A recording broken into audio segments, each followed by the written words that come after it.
নমস্কাৰ কৃষ্ণকান্ত সন্দিকৈ ৰাজ্যিক মুক্ত বিশ্ববিদ্যালয় গুৰুত্বপূৰ্ণ ভিডিঅ'লৈ মই সকলোকে পুনৰবাৰ স্বাগতম জনাইছোঁ।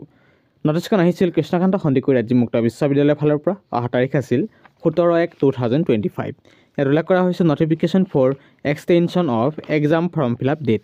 গতিকে exam form fill up date বৃদ্ধি কৰাৰ ওপৰত কেন্দ্ৰ কৰি এখন নটিছ প্ৰকাশ কৰা হৈছে।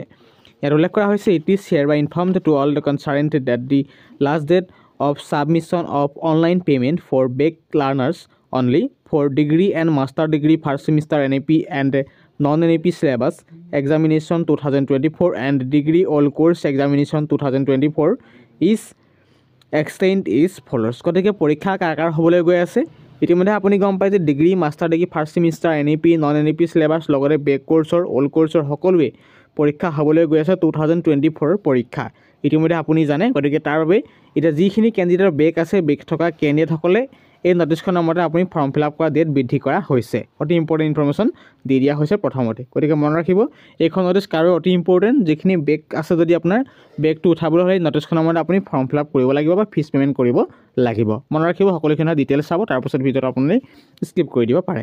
প্ৰথম কথা নেক্সট পইণ্ট হৈছে extended last date of online payment 27/1/2025 with fine. গতিকে মনত ৰাখিব ইতিমধ্যে ডেটসমূহ ওচৰ চাপিছিল আৰু বিশেষ কাৰণবশতঃ ডেট পুনৰ বৃদ্ধি কৰাই দিয়া হৈছে। এতিয়া হৈছে অন্তিম ডেট, তাৰপিছত ডেট বৃদ্ধি কৰা নহয় আৰু সময় নাই।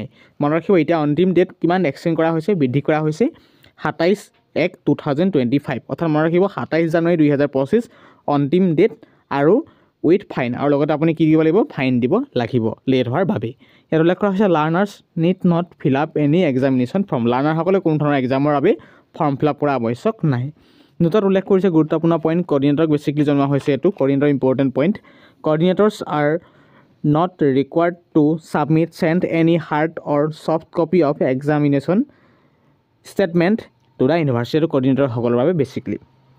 তাৰপাছতে নেক্সট পইণ্ট কৈছে ৰেগুলাৰ কেণ্ডিডেটসকলৰ বাবে কোৱা হৈছে regular learners of NAP syllabus who have taken online admission in first semester need not pay the exam fees again and need not fill up examination form.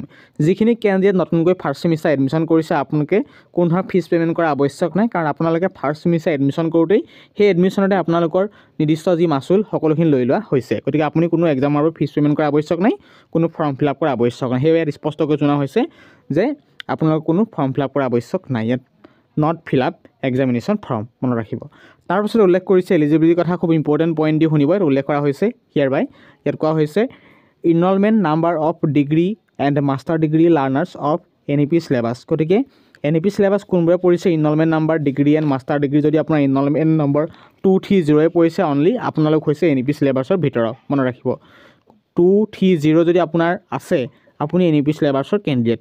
তাৰপিছতে পইণ্ট উল্লেখ কৰিছে enrolment numbers of master degree learners of non NAP syllabus. গতিকে কোনবোৰ non NAP syllabus master degree first semester 18, 19, 20, 21, 22, 2, 3, 1। মই আকৌ ইংৰাজীত কথাটো বুজাই দিছোঁ enrolment number master degree learners of non NAP syllabus. গতিকে যদি আপোনাৰ নন NAP কোৰ্চৰ ভিতৰত পৰা আপোনাৰ ইনৰলমেণ্ট নম্বৰ এই অংকৰে ষ্টাৰ্ট হৈছে 18, 19, 20, 21, 22 এণ্ড 231 যদি আপোনাৰ ইনৰলমেণ্ট নম্বৰ ষ্টাৰ্ট হৈছে আপুনি নন NAP চিলেবাছৰ ভিতৰত পৰি আছে। তাৰপিছত গুৰুত্বপূৰ্ণ পইণ্ট উল্লেখ কৰিছে enrolment number of degree learners of non NAP syllabus. Degree learner কোনবোৰ নন NAP চিলেবাছত পৰিছে 17, 18, 19, 20, 21, 22 এণ্ড 231 তেখেতলোক হৈছে ডিগ্ৰী লেভেলৰ কেণ্ডিডেট, তেখেতলোক নন NAP চিলেবাছৰ ভিতৰত আছে।